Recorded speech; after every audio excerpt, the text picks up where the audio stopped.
Invasi ubur-ubur raksasa Iran Jepang. Para peneliti Jepang saat ini sibuk memonitor aktivitas ubur-ubur raksasa di perairan Cina dan mereka memperingati akan adanya invasi makhluk ini ke perairan Jepang dalam waktu dekat yang berpotensi katastrofik.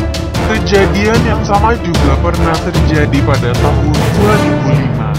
Para peneliti kelautan Jepang menangkap sinyal mengkhawatirkan mengenai adanya peningkatan jumlah ubur-ubur Nomura, ubur-ubur raksasa yang dapat bertumbuh hingga berdiameter 2 meter dan berat 220 kg. Para peneliti mengatakan bahwa arus air laut dapat membawa monster-monster itu memasuki perairan Jepang. Invasi besar-besaran ini dipastikan akan menghancurkan industri perikanan Jepang karena ubur-ubur itu melepaskan racun yang membunuh ikan tangkapan. Survei ini dilakukan oleh sebuah tim yang dipimpin oleh Shinichi Uei, seorang profesor biologi kelautan di Universitas Hiroshima yang juga mengepalai komite peneliti pemerintah yang bertugas untuk mengembangkan teknologi untuk memprediksi dan mengendalikan pertumbuhan ubur-ubur. Prof. telah meneliti populasi ubur-ubur di Laut Kuning dan Laut Cina Selatan sejak tahun 2006.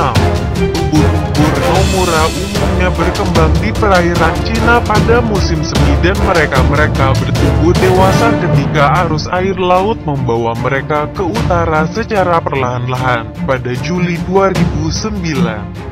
Ketika kawanan pertama mencapai Selat Tsushima, utara Pulau Kyushu, kebanyakan ubur-ubur ini telah mencapai ukuran seorang pesumo dengan ukuran seperti ini. Hanya butuh 5 hingga 10 kawanan ubur-ubur untuk menghancurkan industri perikanan. Sebelumnya, pada tahun 2005, industri perikanan Jepang melaporkan 100.000 kasus kerusakan yang diakibatkan oleh ubur-ubur ini.